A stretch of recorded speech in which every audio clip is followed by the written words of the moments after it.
Okay, so you've got this killer idea for a podcast, right? But how do you get from that amazing idea in your head to an actual episode people can listen to? It can feel like a huge leap. Well, today we're going to cut through all that noise. We're building a simple 4-step plan to get you from concept to a published episode. Let's do this. Oh man, this moment. This is what stops so many people cold. The mic is live, maybe your guest is sitting right there, or maybe it's just you, and poof, your mind just goes completely blank. That feeling of, oh, what do I say now? It's totally normal, but believe me, it is totally solvable.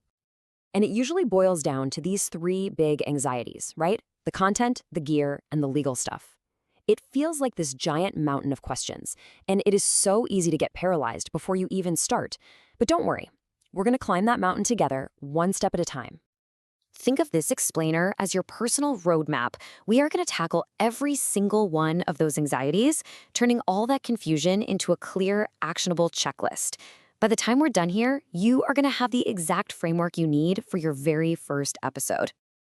First things first. Before you even think about buying a microphone, you need a plan for what you're going to say.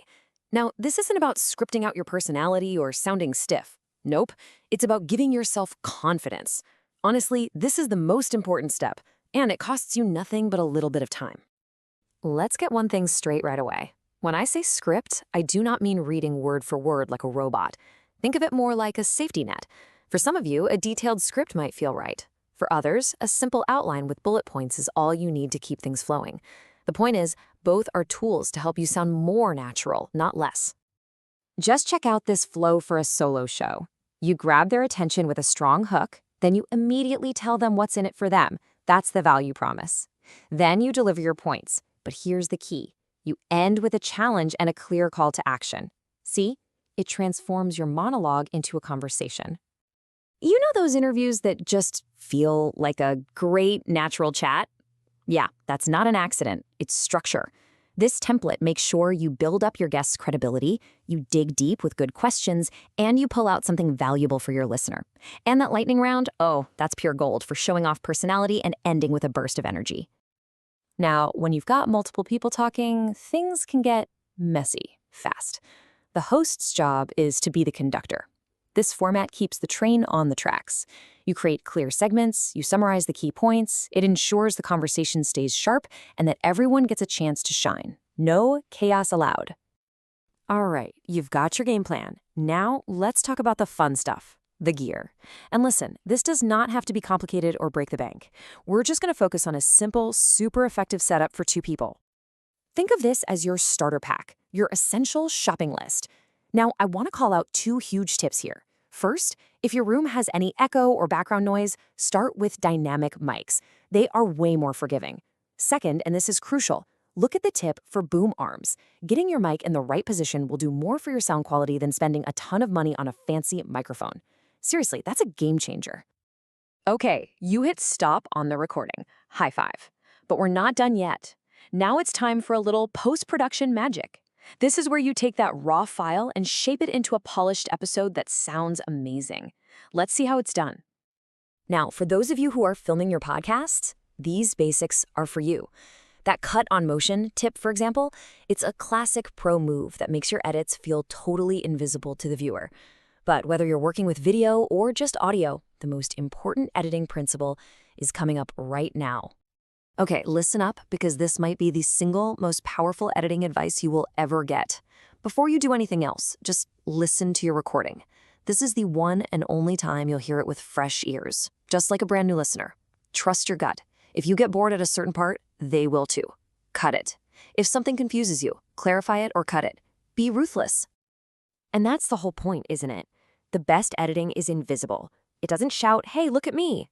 It just serves the story. It gets rid of all the distractions so your listener can get completely lost in what you're saying. When you do it right, nobody even notices it's there. All right, we're on the home stretch. We've covered your story, your gear, and your editing. Now for the final and really critical piece of the puzzle, understanding the rules so you can protect yourself in your awesome new show. So here's the number 1 thing to get about copyright. It's automatic. The second somebody writes and records a song, boom, it's protected. You can't just use a song because you found it online, or even because you bought it on iTunes. That purchase gives you the right to listen to it, not to broadcast it. And this is where things get tricky and where a lot of people get tripped up. See, every song actually has two copyrights. You've got the rights to the notes and lyrics on the page, and then you have the rights to a specific recording of that song. A lot of the time, you need permission for both. Okay, let's just bust the biggest myth in all of podcasting right now, the idea of fair use. I hear it all the time. Can I just use 10 seconds? What about the 30-second rule? Let me be clear. There is no 10-second rule. There is no 30-second rule. That is simply not a thing. To decide if something is fair use, a court has to weigh all four of these factors. As you can see, it's super subjective and complicated. So what's the bottom line for you, the podcaster? The safest, smartest move is to just assume fair use does not apply to you. Stick with royalty-free music or get explicit permission, please. And let this quote from an actual podcast lawyer put the final nail in the coffin of another common myth. People think, oh, my podcast is private, or it's only for subscribers, so the rules don't apply. That is 100% wrong. Infringement is infringement. End of story. So let's bring it all back to where we started. All of this stuff, the script, the gear checklist, the rules, it isn't meant to limit you or cage you in. It's your game plan. And having a solid game plan is what gives you the freedom to be creative, to be confident, and to really connect with your listeners.